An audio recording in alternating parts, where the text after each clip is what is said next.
Good afternoon, everyone. Welcome to the regular board meeting for Wednesday, January 22nd, 2020. Before we begin, I'd like to recognize this meeting is taking place on the traditional unceded territory of the Cowichan people and Coast Salish people. And with that, we will begin. The first item on our agenda is the approval of the agenda. Ms. Legault, do we have any changes? Thank you, Mr. Chair. Moving item RC1 to the closed session and an item of new business NB1. And with that, a motion to approve the agenda. Thank you. A motion to approve the agenda is amended, moved by Director Marsh, seconded by Director Sebring. All those in favor? Opposed? None opposed. Motion carries. Ms. Legault. Thank you, Mr. Chair. Item M1 is the adoption of the minutes of the regular board meeting of January 8th, 2020. Thank you. Do we have a motion to approve the minutes? If there's no changes or corrections to be made, moved by Director Smith, seconded by Director Toporowski. Any discussion? Seeing none, all those in favor? Opposed? None opposed. Motion carries. Ms. Legault. Thank you, Mr. Chair. No business arising, so the next item is public input period. Welcome. You didn't even get the policy out, but you're already there. And as a regular, you're well versed in the policy and know how to navigate it and around it the best of anyone. So I welcome. hope so. Thank you, Mr. Chair. I'm Cliff Evans from Shawnigan Lake. Mr. Chair, I'm really thrilled to see our MLA, Sonia Furstenau, here today. And this is a chance for this board to ask some hard questions about things that aren't getting done by the provincial government. We've watched Sonia at the legislature, especially in question period, and she has really pushed the Ministry of Environment and the Ministry of Mines to get things done as far as contaminated soil sites and contaminated soil rectified up in Shawnigan Lake. So she has pushed so far hard that the Ministry of Mines came out and said all the soil from Lot 21 on Stebbins Road will be removed by October. It's there illegally. Come October, soil's still sitting there. And this goes on with the contaminated soil sites. We have the Ministry of Environment listed contaminated soil sites, but people keep on dumping on them. Mr. Chair, we would like to, because we have the opportunity today, to ask Sonia Furstenau what she thinks can happen, because there doesn't seem to be any enforcement. And if there's no enforcement, there's no laws, people just do what they want to do. Will there ever be an end to this? And I hope that you will ask her this today and make her welcome. She's got a real tough job, but I think we need some answers. Thank you. Thank you.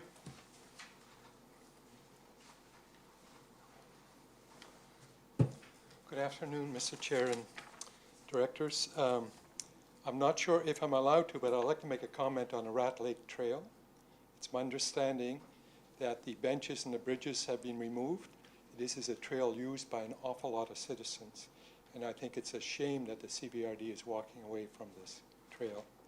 Okay. Secondly, I'd like to talk about Block 4600 Goldstream Heights. So it's a continuation of what Cliff mentioned. I brought this topic up before, and I'm beginning to understand how Sisyphus must have felt. So this site was analyzed, or it's also known as lot number 3, in 2012 by the Ministry of Environment, and deemed to exceed in a whole variety of metals, including lead and polyaromatic hydrocarbons, including benzo A pyrene, a known carcinogen. This block is zoned as rural residential too, and yet there's a sawmill operation on site. The adjacent property at 4685 Goldstream Heights had a well with potable water, but since 2012, the well has had lead levels that exceeded the allowable upper limits between 5 and 16 times, depending upon season. And landfilling has continued since the ministry did the analysis, and since the CBRD has now a soil bylaw in place. So landfilling with fill, with hog fuel, And indeed, in one of the documents from the Ministry of Environment, it's intended to bring 50,000 cubic meters of hog fuel onto the site. And if you look at any regulation of hog fuel, if it's going to be used to amend soil, you cannot have more than 30 centimeters of hog fuel on the loaded onto the soil, and in 2 separate lots of 15 centimeters each. And if you do a calculation, which apparently Al McCammon of Ministry of Environment is incapable of, you will find that 50,000 cubic meters on 10 hectares results in a 50 centimeter hog fuel depth. Okay, this block is now in foreclosure by Island Savings Credit Union.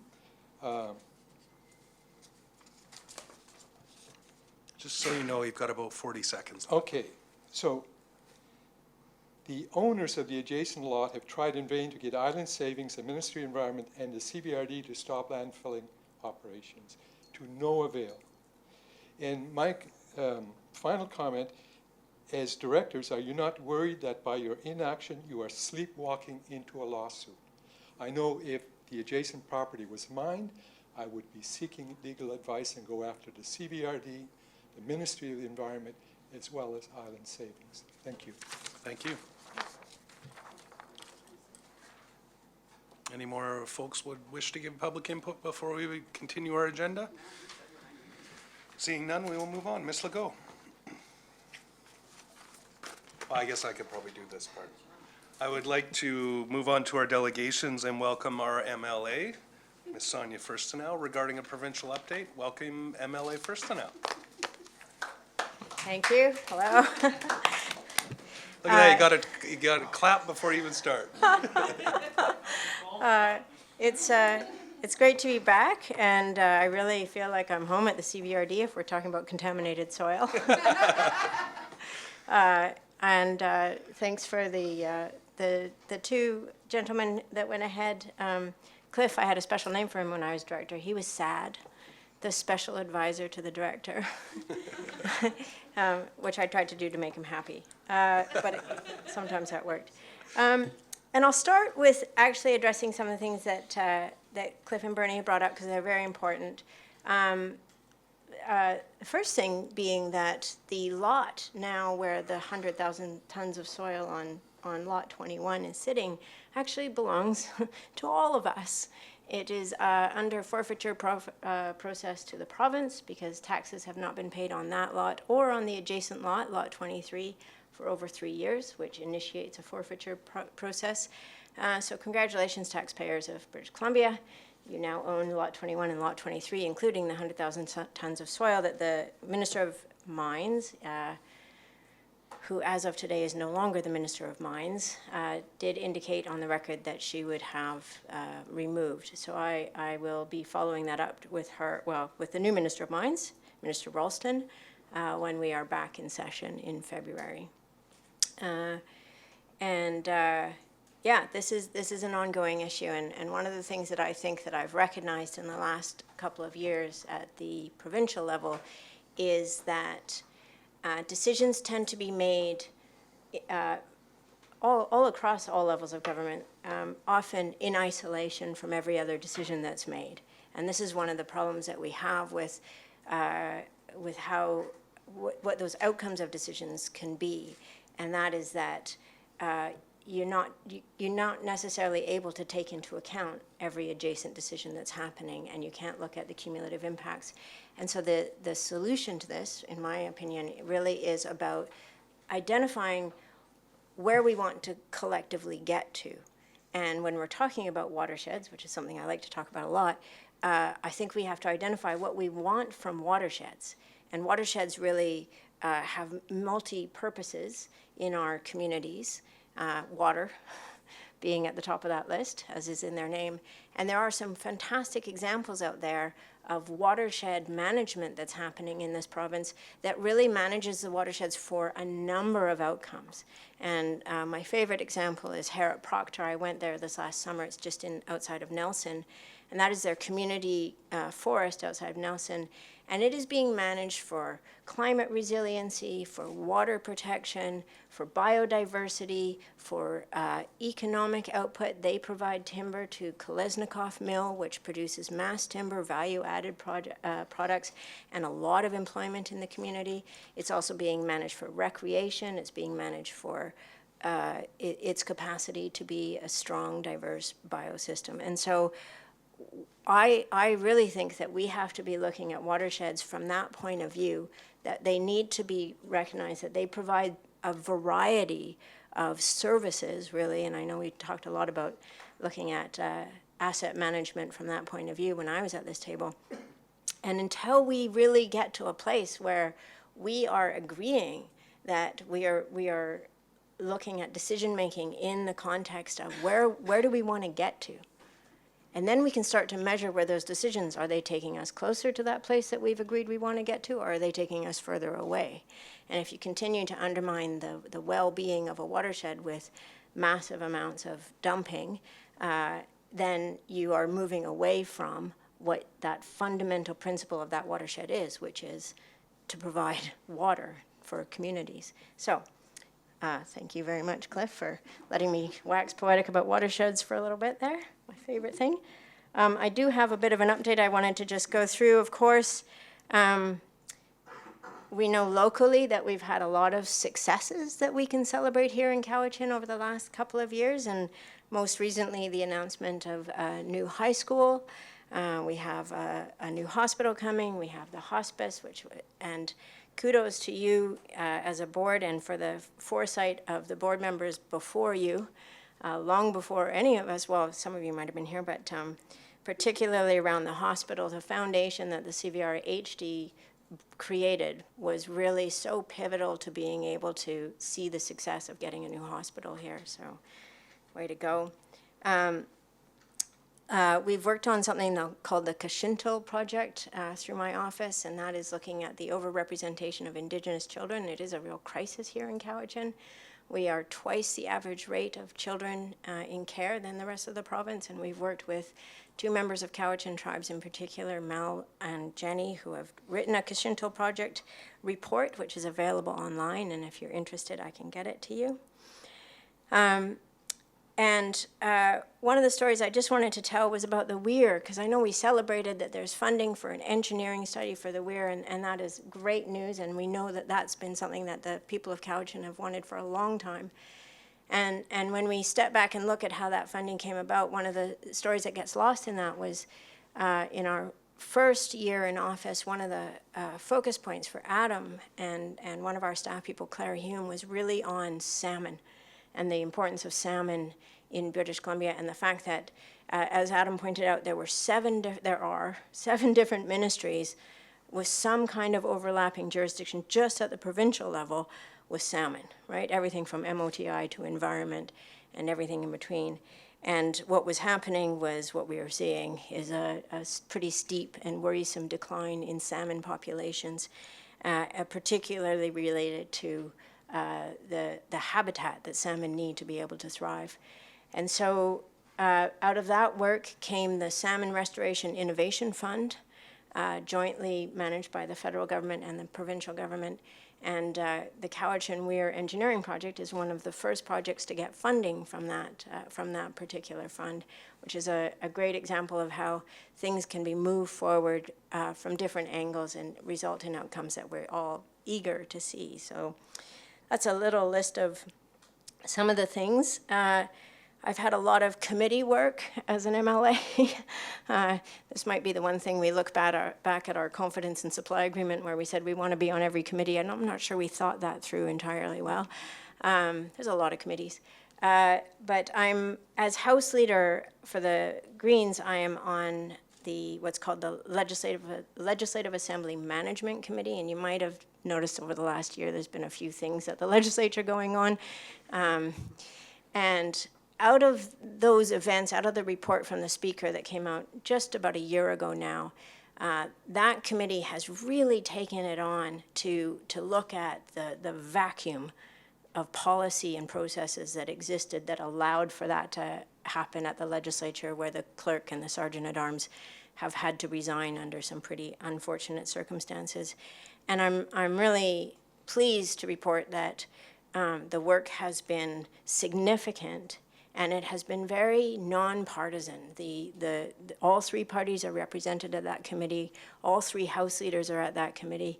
And historically, this has never happened in the BC legislature, but we have had at least 3 press conferences where the 3 House leaders stand together to deliver information to the press as members of that committee. And I think that it's a real indication of what's possible when partisanship is put aside and good work can be put out front. And I'm delighted that there was even a CBC article at the end of the last session saying, you know, we've never seen this kind of thing in the BC legislature where the opposition party can put forward private members' bills and they actually end up getting passed by government. And that's what I would say, ultimately, having a third party, having a party that's not locked into the ideological kind of two-party system that we've had in BC for so long has really, in many ways, impacted the culture of the place in a positive way. We have a long ways to go. However, we will soon have a respectful workplace office in the BC legislature. If you ever watched Question Period, you might find that a little amusing. But I think that this is another example of the good work of the management committee in that we recognize that we want to make this a workplace for everybody, whether you're a minister or an intern. We want it to be a workplace that is safe and respectful for everybody that's there. And in order to do that, you need the policies and the processes in place that ensure that outcome. So you'll notice I like talking about outcomes a lot. Where am I at, Mr. Chair, on my time? 30 seconds. I was just going to ask the board if they would, I'll stop talking. no, that's okay. If the board would get a motion moved to continue, Director Morrison, Director Toporowski, all those in favor? Opposed? None opposed? Please continue. Oh, I was good. Oh, you're good? We can go to No, I'm good. questions. I'm but good. We thought you might have some, more challenging stuff to share with us. I will bring it around to, we can celebrate the successes, we can recognize the work that still needs to be done, absolutely. And we can also, I think it's important for us to be realistic about some of the challenges that we continue to face as a region. And, you know, it's devastating to hear on the news that we've had another homicide here in Cowichan. And of course, that is not what we want happening in our community. We have an ongoing opioid crisis in this community, and we have the homelessness issue, we have the low housing vacancy rates, and land use pressures.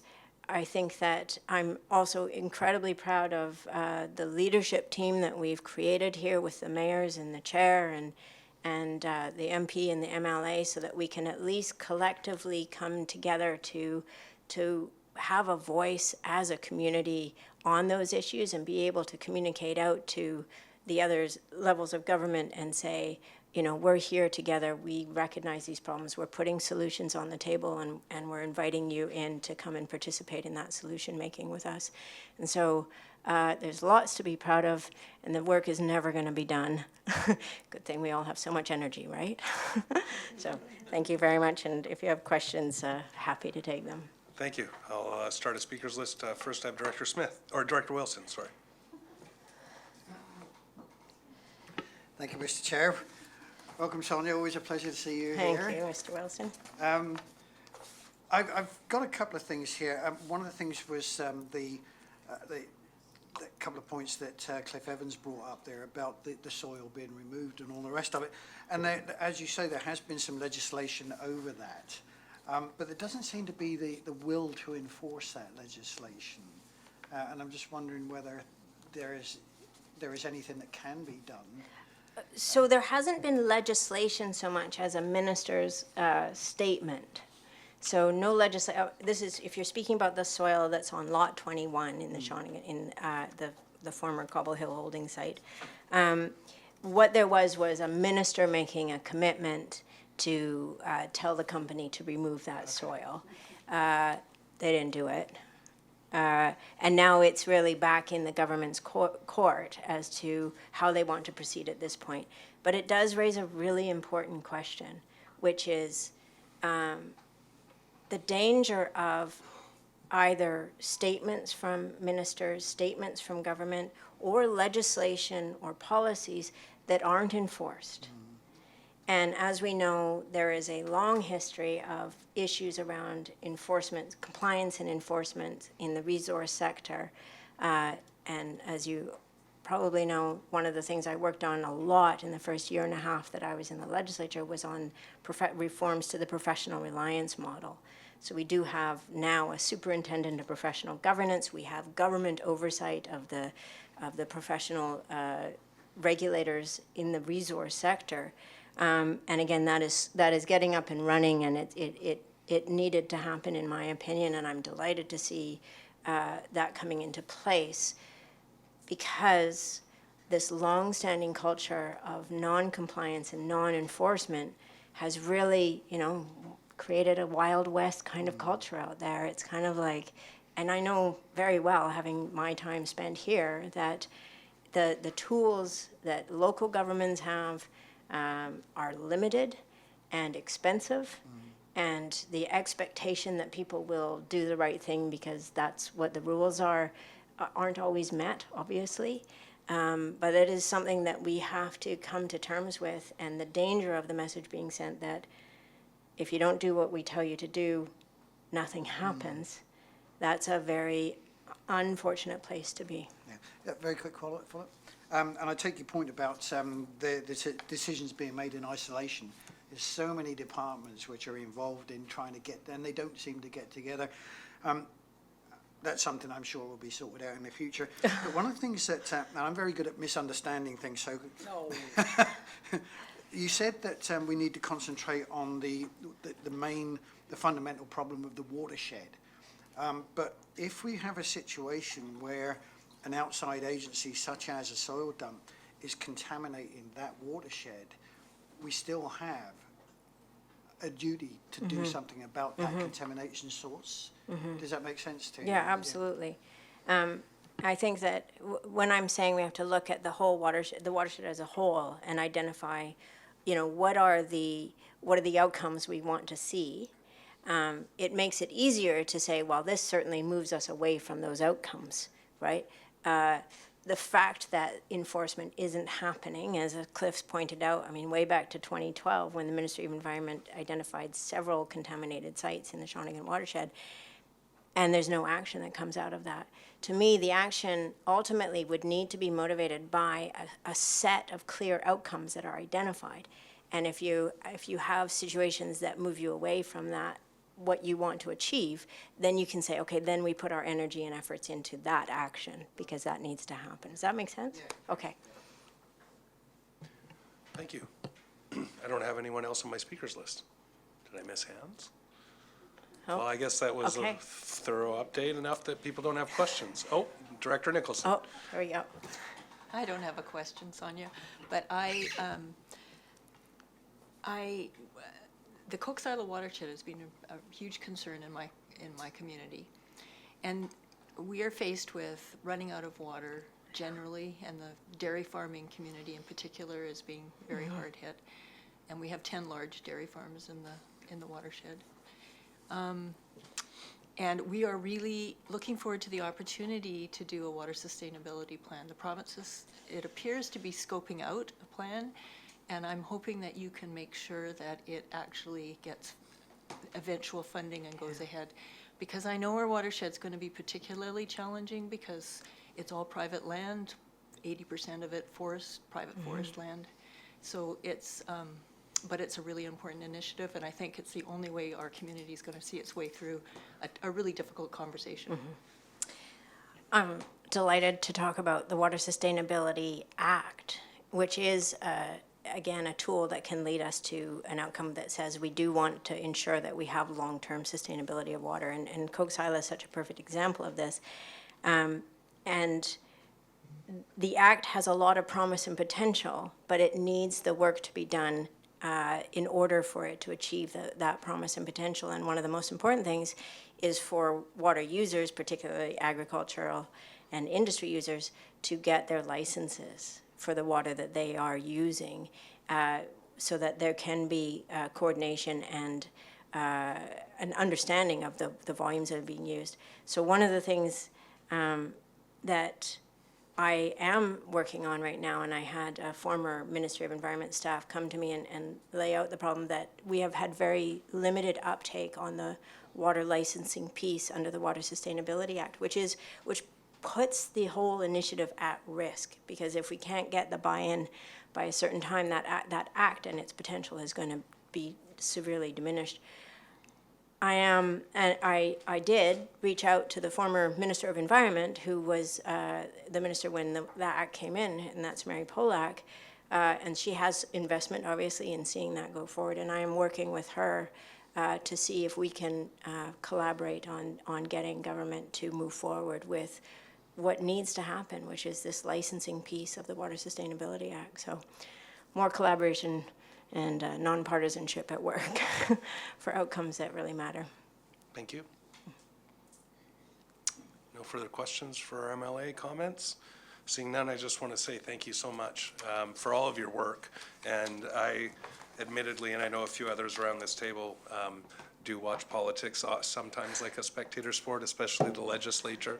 And we still see the standard fare, and it's entertaining, especially MLA Thronis, I think, from Chilliwack, with their opining and accusatory language and indictment of each other. But I will say that I appreciate how often that you stand up and try and bring the conversations back to the issue at hand. And when you are challenging government or on these issues, that it's done in a way that's focusing on the substantive issues that we're dealing with and not the rhetoric that seems to amp up emotion in the legislature. And I know that there's, I've heard from people as this discussion's moved on and learning to understand the parliamentary system we have, and it's sort of entrenched there. But I do think there's a lot of room to sort of nudge it towards a more collaborative, respectful, and productive way. And among all of the issues that we're dealing with, I think that's an overarching piece that you've really carried forward. And I think that I just wanted to share my appreciation for that piece, because I think as more people look towards government for improving the quality of life and dealing with some of these real issues, and people are realizing that some hard questions towards each other, but done in a respectful, collaborative way that's focusing, as you said, on outcomes, is how we actually achieve what we need to do. And deal with some of these challenging issues. The only message I would leave you with, and you know this because you're at our leadership table, is the conversations that we're having around opioids, the escalating violence, and in the homeless, attached to mental illness, attached to drug addiction, is really alarming. And I just spoke with Mayor Staples offline earlier today about a rise of these incidents throughout the region. We're having challenges in Ladysmith as well, where there's more aggressive, violent behavior, not only to the public, so to speak, but towards each other as well, which is only magnifying the challenges that we have. And the frustration that I find in reading these letters, and we've had these discussions, but I think it needs to be on the public record, is the continual gap where we really need to be putting the effort to stem at the root of this problem, which is the homelessness, the lack of mental health help, and the lack of addiction help. We seem to be kind of fighting our way from the margins toward the central issue, but we're getting stuck in those margins, whereas if we could just focus our energies on attacking the core issue, put people in a place where they can live, provide them with mental health supports and addiction supports, I think the longer we take to get there, and I know that you can't wave your magic wand, but the longer we take to get there, the exponential increase in the symptomatic pieces that we're actually dealing with right now. So I know you're part of that fight, but when we're talking about provincial government, I think that's one of the most critical things that we need to deal with urgently. Yeah. But I just want to thank you for all your work. Thank you. Thank you so much. Thank you.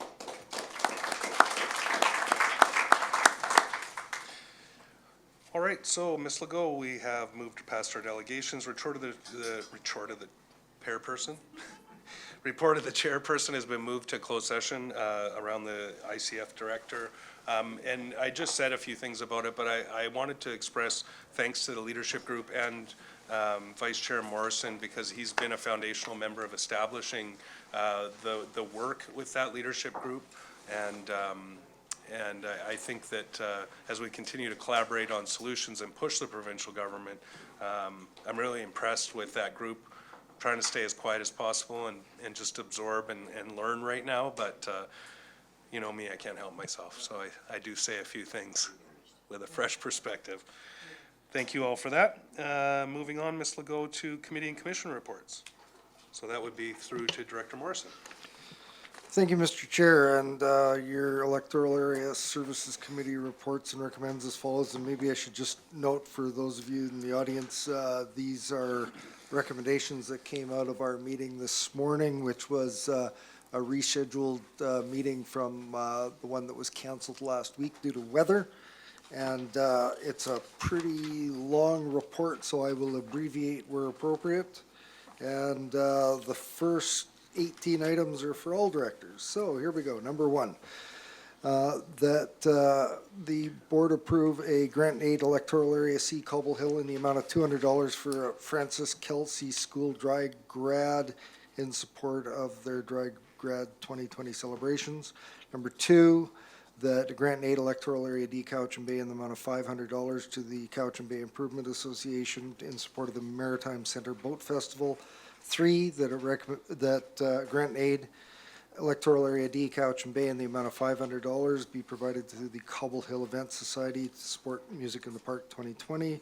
Four, the grant and aid electoral area D Couch and Bay in the amount of $2,500 be provided to the Couch and Estuary Nature Center Society to support children's program. Five, that it be grant and aid electoral area D Couch and Bay in the amount of $1,000 provided to Couch and Secondary School for bursary for a graduating student. Six, that a grant and aid electoral area D Couch and Bay in the amount of $1,000 be provided to Duncan Couch and Chamber of Commerce to support the Visitor Center. Seven, that a grant and aid electoral area D Couch and Bay in the amount of $200 be provided to Francis Kelsey 2020 Dry Grad Committee. Eight, that a grant and aid electoral area D Couch and Bay in the amount of $1,000 to Francis Kelsey School for a bursary for a graduating electoral area D student.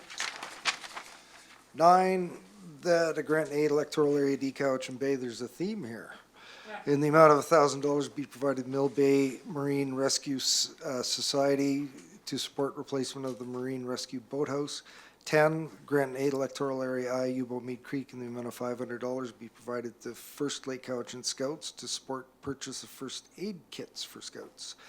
11, the grant and aid electoral area I U-Boat Mead Creek in the amount of $500 be provided to Lake Couch and School to support Lake Couch in 2020 Dry Grad celebrations. 12, grant and aid electoral area C Cobble Hill in the amount of $1,500 be provided to the Mill Bay Marine Rescue Society again for replacement of the Marine Rescue Boathouse. 13, grant and aid electoral area D Couch and Bay in the amount of $500 provided to the Saanich Inlet Protection Society to support the Saanich Inlet Protection Society Roundtable on March 19th, 2020 in Mill Bay. 14, grant and aid electoral area F Couch Lake South Scots Falls in the amount of $500 provided to Lake Couch and School to support the Lake Couch in 2020 Dry Grad celebrations.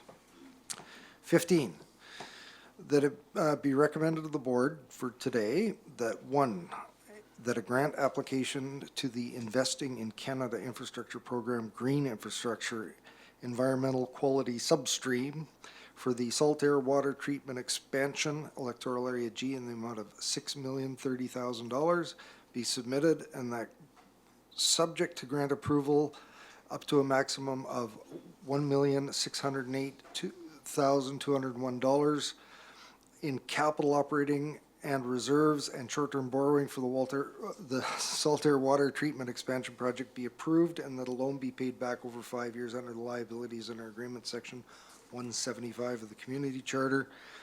2, the grant application, same program, for the Shawnigan Wastewater Integration and Expansion Project electoral area B in the amount of $10 million be submitted, and that subject to 26.67% through capital and operating reserve connection fees from partners and new customers and short-term borrowing for the Shawnigan Wastewater Integration and Expansion Project be approved through that liabilities under agreement section of the community charter. 16, that the Yuba Water System Cypress Road Pipe Replacement Project be moved from year 2 to year 1 on the asset management infrastructure investment list to address an emergency. 2, that up to $200,000 of Community Works funds previously approved for Yuba Water System under the 30% condition and risk assessments related to major capital reinvestments in existing CVRD infrastructure be allocated to the 2020 budget.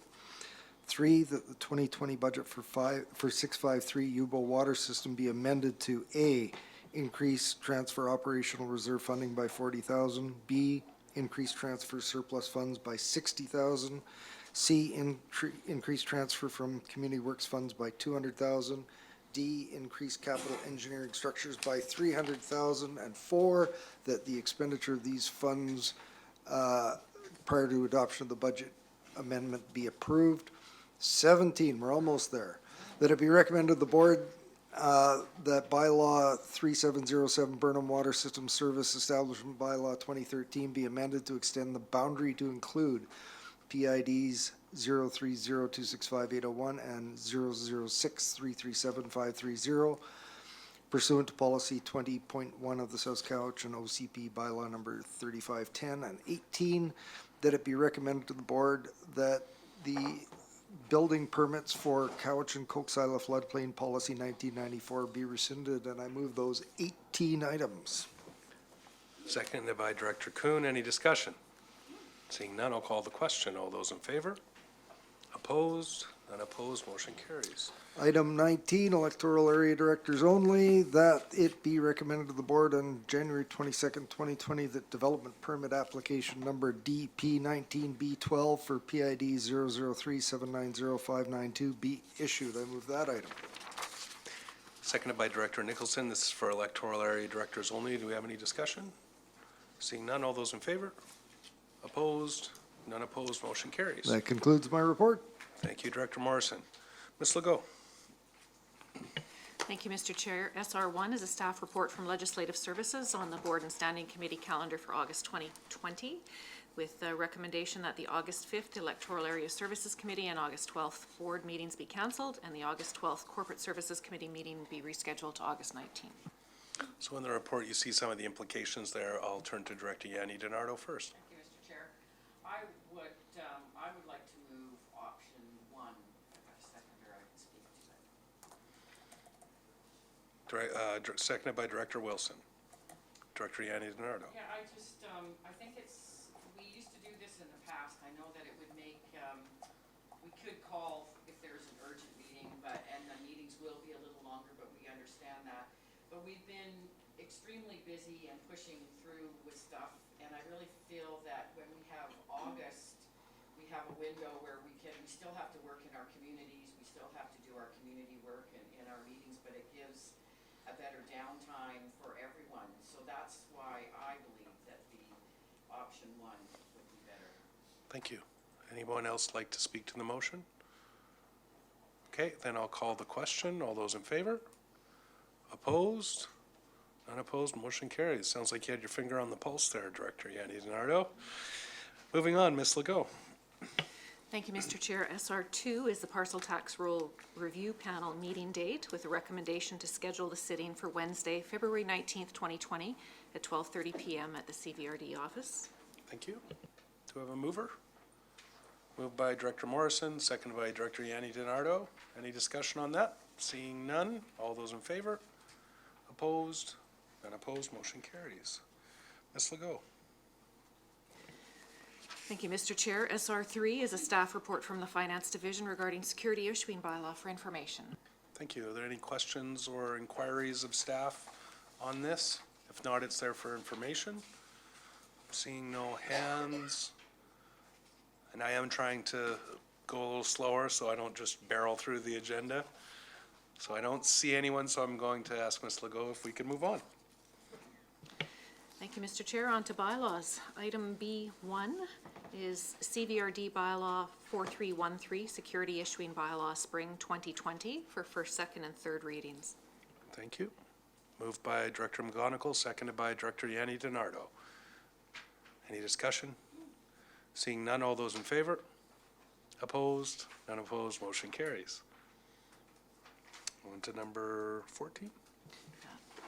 Same bylaw 4313 for adoption. Oh, sorry, my apologies. getting too excited, barreling through the agenda again. Do we have a mover for the adoption? Director Yanni DiNardo, seconded by Director Sebring. All those in favor? Opposed? None opposed. Motion carries. Now we're on to 14. Thank you, Mr. Chair. BEA 1, Bylaw 4257, Electoral Area F, Cowichan Lake South, Scotts Falls Zoning Amendment Bylaw Coubertin 2018 for third reading. Moved by Director Morrison, seconded by Director Kuhn. Any discussion? Seeing none. All those in favor, electoral area directors. Opposed? None opposed. Motion carries. On to new business, I believe. Thank you, Mr. Chair. Item NB1 is a staff report from the Environmental Services Division regarding Jack Fleetwood Park observation wells. This item was considered at the January 8th board meeting. However, in the interim, the terms of the agreement changed such that the wells will be retained as a provincial asset as opposed to a CVRD asset as was reported previously. And so this report is simply to confirm the board's approval to proceed with this agreement. Thank you. Do we have a mover or any questions? Is that moving and seconding? Moved by Director Nicholson, seconded by Director Marsh. Any discussion on that? Seeing none. All those in favor? Opposed? None opposed. Motion carries. Well, Mr. Evans, we didn't get much of a break, but this is question period. Would anybody like to take the podium for question period? And as much as I've taken as much time to be ready to respond, I'm not sure I can, but I will do my best.